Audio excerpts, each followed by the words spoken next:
There is a popular debate in real estate world. Do I go flipping, wholesaling, or should I just do a long-term buy and hold? The short answer is this: it depends. What is your goal? What are you trying to achieve in the next 6 months, 1 year, 2 years, 5 years, or 10 years to come? That is what determines which route you need to go. Also, how much money do you have? Do you have a lot of cash and you're just looking for something very easy, or you just looking for a way to fully optimize the small dollar amount you have, or you don't even have any money at all? So quick one, wholesaling is very popular because it's a very low entry barrier. You don't need any as a matter of fact, you probably need about maybe $200 to start wholesaling, which is the amount you can use to skip trace the sellers and buy gas in your car to drive around the neighborhood, get a distressed property, skip trace the seller to get their, phone number, address, and everything, and start calling them. So $200 you can start wholesaling, but you have to put in the sweat. We call it sweat equity. You have to put in the sweat. No sweat, you can't make any money, and it could be very, very frustrating how much follow-up you have to do. That's number one. Flipping on the other side means that you finding out distressed property either through a wholesaler or by yourself, or you found it for Facebook group, anywhere. Then you want to go add value to that property. Adding value means that, hey, this house need a new roof, it need foundation repair, the siding needs to be teared down and replaced, the HVAC is not working, or it's even uh, outdated, the flooring needs to be done, painting interior, exterior, some beautification in the yard. You are just pretty much adding value to that house. So when it's all said and done, that house that is in a very poor shape before, now in a very nice shape. And what does that mean? It means the value has gone up. So it probably worth about $60,000 before. Now you've put in all this work, now it now worth $160,000. So what does that mean? Then you're gonna go sell it, because flipping means you're selling it. You now flip it. You flip it from that ugly looking to a nice looking property. Then you sell it to somebody that would like to buy a nice house, provided you've done a good job.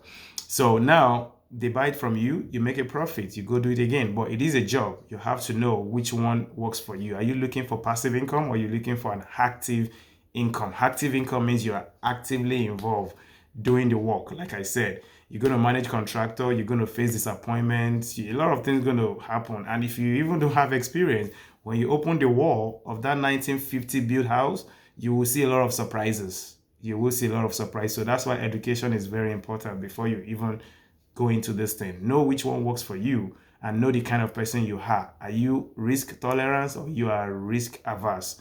If your risk level is less than 5 out of 10, then it's probably not for you. But if you are a very high risk, you don't mind taking risk, provided you know what you're doing and you know it's promising, absolutely go for it. So that's number two. Flipping, it's a job. Number three is the buy and hold strategy. You can buy and hold, meaning that you have a long-term tenant that will be paying your monthly rent for you. So that way it's less effort from your end, because you have a long-term tenant. They already set up the ACH or wire transfer that come to your account every month. They take care of the house. You do what you have to do as well from your end. You attend to maintenance as they pop up. But if you have done a good job up front, you probably don't need to do so much. So, and you get monthly rent. You pay your mortgage. The difference is your cash flow.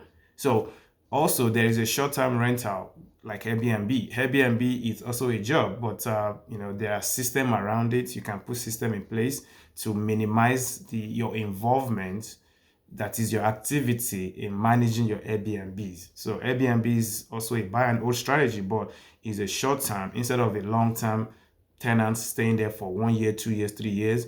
This one is a short time, maybe weekly rates, daily rates, monthly rates. They pretty much stay there for 1 week, they go out, and you bring another guest. So it has a lot of activity going on. That's why it's also regarded as an active investment, because you are actively involved in managing your Airbnb. So these are very common ways to do it. Other ways could be, which may be number four, number five.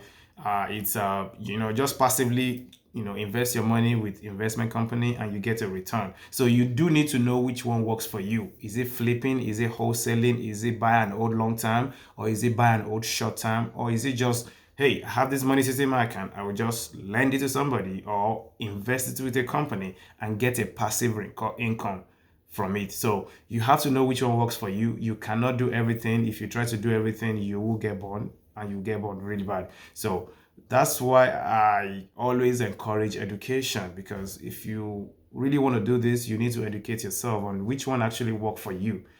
You know, you have to know your personality, what kind of person you are.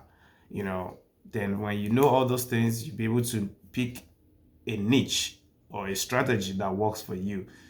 I hope you find value in this video. If you like it, make sure to subscribe to my channel, share the video, please. Let YouTube know that, hey, I'm giving good value, so they can continue to push my video. So make sure to share it with who you like, subscribe to my channel, click the bell so I can let you know whenever I have a new video.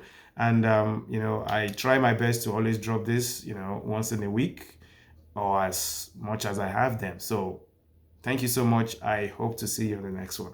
Bye bye.